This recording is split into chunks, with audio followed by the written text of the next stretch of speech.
जिसके नाम पे जमीन होगी वही जमीन का मालिक होगा, भले ही कब्जा 50 साल से हो। ऐसा सुप्रीम कोर्ट कह रहा है एक जजमेंट के थ्रू, और ये जजमेंट अभी का है 9 मार्च 2026 का। और इस पिटीशन को सुप्रीम कोर्ट ने खारिज भी कर दिया है कि जिसके नाम पे रजिस्ट्री है वही जमीन का मालिक माना जाएगा, भले ही आपका कब्जा 60 साल से ही क्यों ना हो। लेकिन कानून तो यह कहता है कि जिसका कब्जा 12 साल से ज़्यादा है वो ज़मीन का मालिक बन सकता है, या फिर सरकारी ज़मीन पर किसी का कब्जा 30 साल से ज़्यादा है तो वो भी मालिक बन सकता है।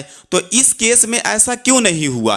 तो यहाँ पे सुप्रीम कोर्ट ने रीजन बता दिया है कि वो मालिक क्यों नहीं बन सकता। मैं आपको स्टार्टिंग से बता देता हूँ कि ये मैटर आखिर था क्या। इस मैटर में दोस्तों हुआ क्या था, एक व्यक्ति है जो कि सरकारी जमीन पे कब्जा किया था पिछले कई सालों से, और उसने ये दावा कर रहा था कि ये जमीन मेरी है और मेरा 50 साल से कब्जा है। तो ये मैटर जो था दोस्तों वो वादी प्रतिवादी का था। तो वादी के साइड से था गोविंद सिंह नाम का एक आदमी, और प्रतिवादी थी दोस्तों गवर्नमेंट यानी कि सरकार से वो लड़ रहा था और सरकारी भूमि पे उसने कब्जा करके रखा था। इस मामले में अपीलकर्ताओं द्वारा सिविल वाद संख्या 5A सन 1990 दायर किया गया था। इस वाद में उन्होंने अपने स्वामित्व की घोषणा तथा प्रतिवादियों के विरुद्ध स्थायी निषेधाज्ञा की डिक्री की मांग की थी। इस वाद में प्रतिवादी संख्या 1 से 4 को क्रमशः प्रतिवादी संख्या 1 से 4 के रूप में शामिल किया गया था। यानी कि अपीलकर्ता ने प्रतिवादियों के विरुद्ध स्वामित्व की घोषणा की स्टे लेने के लिए। कब की? 1990 में एक मुकदमा लगा दिया कि जिस आदमी ने कब्जा कर रखा था 1990 में एक स्टे लगा दिया कि इसके मालिक हम हैं और हमको इसके ऊपर स्टे दिया जाए। अपीलकर्ता वादी का यह कहना है कि सर्वे नंबर 2029 की भूमि जिसका क्षेत्रफल 8 बीघा 10 बिस्वा है, जो पटवारी हल्का नंबर 51 में बजाज सिनेमा हॉल के सामने मुरार परगना एवं जिला ग्वालियर में स्थित है, उनके स्वामित्व एवं कब्जे में है। यह आरोप लगाया गया है कि 4 दिसंबर 1989 को प्रतिवादी पक्ष के अधिकारियों ने विवादित संपत्ति में प्रवेश किया और उनका उद्देश्य वहां लगी तारबंदी को हटाना, वादियों द्वारा निर्मित 2 दुकानों को हटाना तथा उक्त भूमि पर खड़ी फसल को नष्ट करना था। तो अब यहाँ पे क्या है कि अब यहाँ पे उसने स्टे क्यों लिया? क्योंकि उसके जमीन के ऊपर सरकारी अधिकारी 2 आए और मकान 2 थी और 2 दुकान भी थी, उसको गिरा दिया और उसे तार को हटा दिया। तो उन्होंने क्या किया कि ये जो खड़ी फसल को वो हटाना चाहते थे, तो इसीलिए ये जो वादी पक्ष है तो वो स्टे ऑर्डर लेना चाहता था। कब? 1990 के अंदर, और उसको स्टे ऑर्डर मिल भी गया। इसी पृष्ठभूमि में अपीलकर्ता वादियों ने दिनांक 5 दिसंबर 1989 को सिविल न्यायालय के समक्ष सिविल वाद संख्या 55A सन 1989 दायर किया। इस वाद में उन्होंने अपने स्वामित्व की घोषणा की तथा प्रतिवादियों को विवादित संपत्ति में हस्तक्षेप करने से रोकने के लिए स्थायी निषेधाज्ञा की डिक्री की मांग की। अपीलकर्ता वादियों का यह भी कहना था कि विवादित संपत्ति उनकी पैतृक संपत्ति है, उनके पूर्वज पिछले लगभग 50 वर्षों से उस पर लगातार स्वामित्व कब्जे में रहे हैं, और उस व्यक्ति को क्या हुआ कि स्टे मिल गया जो उसने स्टे की मांग की थी, और उसको इसलिए स्टे दिया गया कि कोर्ट ने सोचा कि भाई शायद ये व्यक्ति सच में जमीन का मालिक हो सकता। तो जो यहाँ पे जो दूसरी पार्टी थी यानी कि सरकार का पक्ष जो था, ठीक है ना, वादी तो गोविंद सिंह है और प्रतिवादी है भारत संघ यानी सरकार है। तो उक्त डिग्री से असंतुष्ट होकर प्रतिवादी पक्ष ने हाई कोर्ट के समक्ष प्रथम अपील दायर कर दी।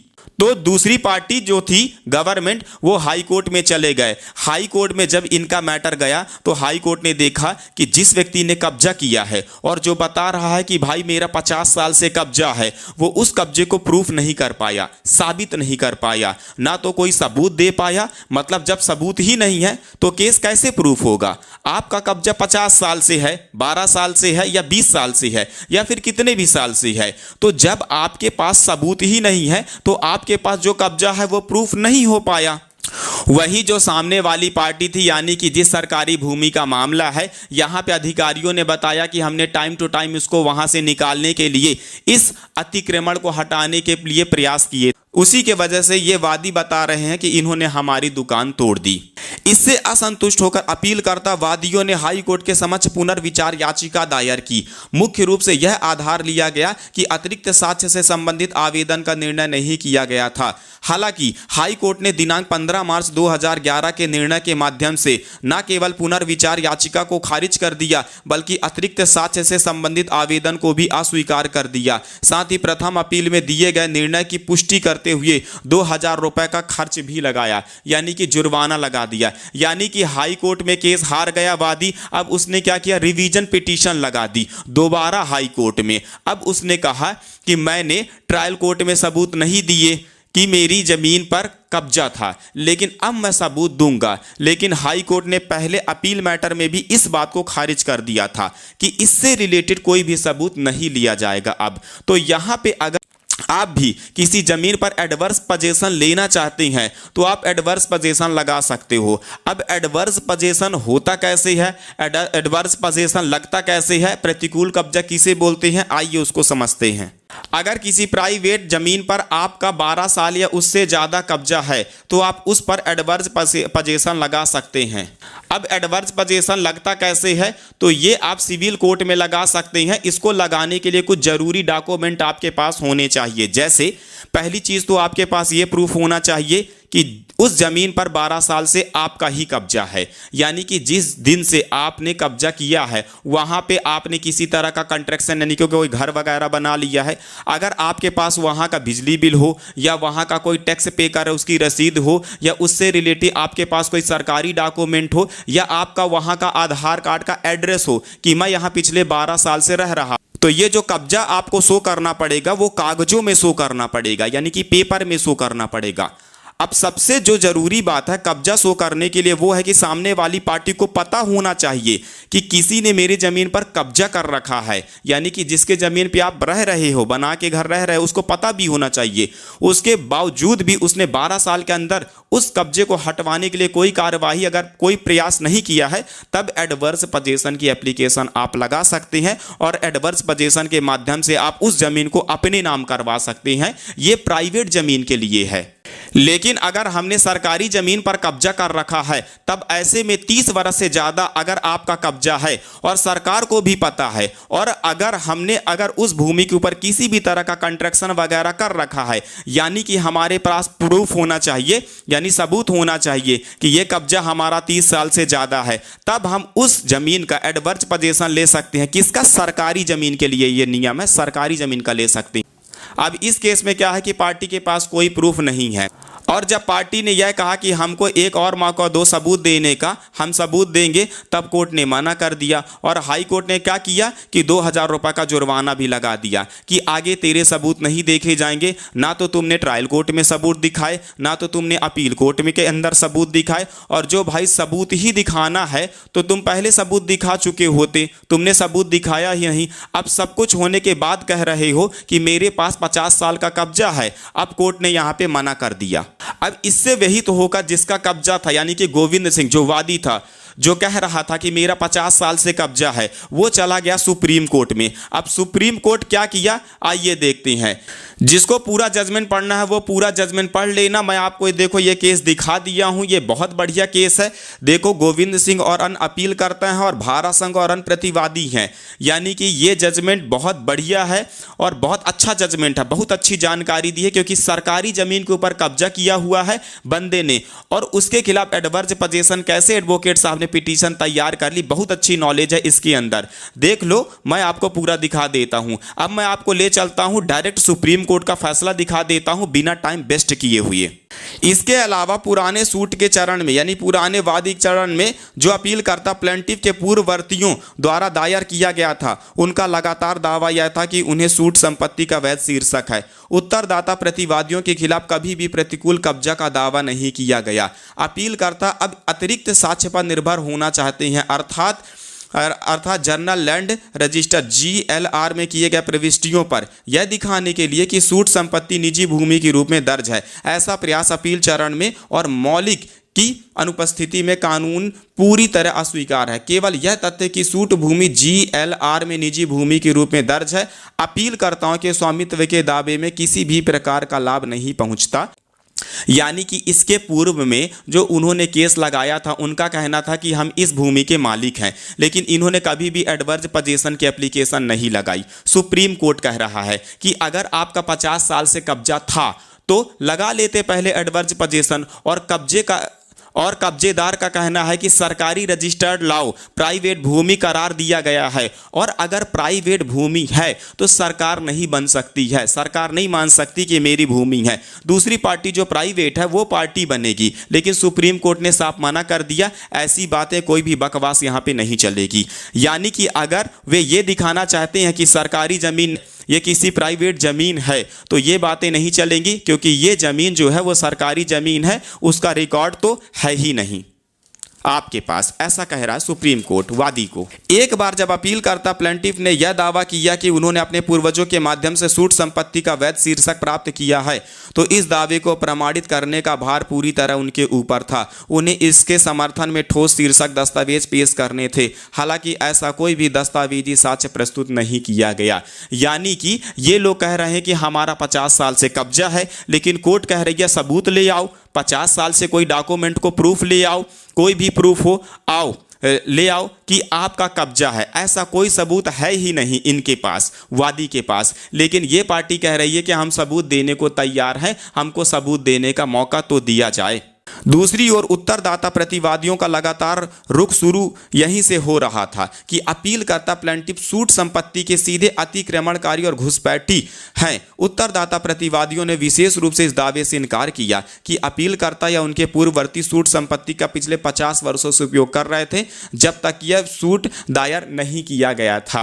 दूसरी पार्टी मना कर यानी कि दूसरी पार्टी मना कर रही जो सरकार पक्ष से है, इनका कोई भी कब्जा नहीं है 50 साल से, ऐसा कहना है। ये लोग बकवास कर रहे हैं ये लोग। और अगर 50 साल से कब्जा है तो प्रूफ करो, डॉक्यूमेंट दो कि 50 साल से कब्जा आपका है। दूसरी पार्टी ने मना कर दिया। और इधर ये पहली पार्टी वादी बोल रहे हैं, ये क्या कह रहे हैं, हमारे पूर्वजों का कब्जा रहे, डॉक्यूमेंट है नहीं और सबूत कोर्ट देख नहीं रही है। अलग होने से पहले हम यह उचित मानते हैं कि अपीलकर्ता प्लेंटिफ ऑन कोर्ट के पूर्ववर्ती जैसे बेईमान मुकदमेबाजों और उनके व्यवहार की निंदा दर्ज की जाए। रिकॉर्ड पर मौजूद सामग्री यह दर्शाती है कि अपीलकर्ता प्लेंटिफ के पूर्ववर्तियों द्वारा दायर पुराना सूट बिना उत्तरदाता प्रतिवादियों को सम्मिलित किए हुए निष्पन्न हुआ, जबकि वे सूट संपत्ति के वैध मालिक थे। सच्चे मालिक की अनुमति के बिना निर्णय प्राप्त करने का प्रयास हुआ है। ऐसी स्थिति है जिसे हल्के में नहीं दिया जा सकता है। यह भी महत्वपूर्ण है कि अपीलकर्ता प्लेंटिफ संख्या 1 गोविंद सिंह उस समय कमिश्नर कार्यालय में कार्यरत थे। घटनाओं की निकटता अर्थात एक पक्षकार रहित निर्णय और उसके बाद तुरंत राजस्व प्रविष्टियों का अपीलकर्ता के पक्ष में स्थानांतरण कार्यवाही की निष्ठा पर संदेह उत्पन्न करती है। ये जो वादी है वो जो कह रहा है कि मेरा 50 साल से कब्जा है, इसको बेईमान कह रहा है कौन? Supreme court. और सुप्रीम कोर्ट कह रही है कि हम उचित नहीं समझते हैं, ये बेईमान है। यानी कि पहले इन्होंने जो डिक्री ली है उसमें इन्होंने एक्स पार्टी करवा के डिक्री ली है वादियों ने, यानी कि दूसरी पार्टी को पता ही नहीं चलने दिया। अब ऐसा हुआ है उसको बताया भी नहीं सुप्रीम कोर्ट ने। अब ऐसा क्यों हुआ उसको भी बताया सुप्रीम कोर्ट ने। जो संपत्ति के मालिक नहीं थे ना उसको पार्टी बनाया, और फिर जो लोग आए जो संपत्ति के मालिक नहीं थे उनको पार्टी बनाया, और जब वो लोग नहीं आए तो फिर एक्स पार्टी करवाकर अपने नाम पर प्रॉपर्टी का कब्जा लेने का डिक्री हासिल कर ली। यानी जो ओरिजिनल मालिक था उसका नाम नहीं लिखवाया, सेकेंड पार्टी का, सरकार। जैसे ए वर्सेस बी जैसे इस केस में है, तो इन्होंने कोर्ट को यह बताया कि इस जमीन का मालिक फलाना व्यक्ति है, हालांकि फलाना आदमी था ही नहीं, ये वादी लोग बता रहे थे। तो तारीख पे आया ही नहीं, तारीख पे नहीं आया तो एक्स पार्टी हो गया। जमीन का मालिक है गवर्नमेंट, और गवर्नमेंट को मालिक बनाया ही नहीं, ये सुप्रीम कोर्ट ऐसा कह रहा है। और ये आदमी जिस ऑफिस में काम कर रहा था, यानी कि वादी यानी कमिश्नर ऑफिस में ये काम कर रहा था, और वहीं से कागज बन रहे थे, और उसने वन साइड डिक्री प्राप्त कर ली थी, तो उसके ऊपर हमें शक है। और ये व्यक्ति कौन है? इस केस में वादी है गोविंद सिंह, ऐसा सुप्रीम कोर्ट कह रही है। ऐसी पृष्ठभूमि में जब अपीलकर्ता प्लेंटिफ ने स्वयं अपने पूर्ववर्तियों के माध्यम से लंबी और निरंतर कब्जे के आधार पर शीर्षक का दावा किया, तो अपील चरण में अतिरिक्त साक्ष्य प्रस्तुत करने के बाद का प्रयास कानूनी दृष्टि से बहुत महत्व मायने नहीं रखता। एक बार ट्रायल समाप्त हो जाने और निर्णय अपील में चुनौती के अधीन होने के बाद अपीलकर्ताओं को अपने मामले में खामियों को भरने के लिए अतिरिक्त सामग्री पेश करने की अनुमति नहीं दी जा सकती, ताकि एक मौलिक रूप से दोषपूर्ण दावा मजबूत किया जा सके। एक बार अगर मुकदमे का फैसला हो चुका है, उसके बाद अगर पार्टी कोई भी सबूत दे तो इन सबूतों को नहीं लिया जाएगा। भाई आपका ट्रायल कोर्ट में सबूत देना था, वहां नहीं दिए क्योंकि दावा पूरी तरीके से गलत था। पार्टी कह रही है यहां पे कि सबूत ही नहीं मिला है क्योंकि सबूत थे ही नहीं हमारे पास। तो आपको पता होगा कि जो हमारा एविडेंस का सेक्शन है, यानी कि BSA भारतीय साक्ष्य अधिनियम का धारा 169 जो यही कहता है, अगर एक बार सबूत लेने की तारीख थी, अगर किसी पार्टी ने जानबूझकर सबूत नहीं दिए तो बाद में वो नहीं बोल सकता कि मेरे सबूत लो। हाँ, एक तो ये हो सकता है कि मेरे हाथ में कल ही सबूत लगे और मेरी तारीख भी 1 साल पहले की थी, तो सबूत कल मिले हैं, तो अब तो एक अलग बात हो गई ये मैटर। लेकिन हमारे पास उस टाइम सबूत थे जिस टाइम हमारे पास सबूत देने की तारीख थी, और अगर हमने सबूत नहीं दिया तो बाद में हम वो सबूत नहीं दे सकते। ये कानून का सेक्शन है BSA का 169। यहाँ पे यही बात हुई है। वो वादी कह रहा है कि मेरे पास सबूत देने के लिए मेरे को अनुमति दी जाए, तो कोर्ट ने कहा कि जब सबूत देने की तारीख थी तो क्यों नहीं दिया, अब हम सबूत नहीं लेंगे। कोर्ट ने सबूत लेने से मना कर दिया। अतः वर्तमान अपील खारिज कर दी जाती है और उसके अपील को खारिज कर दिया गया।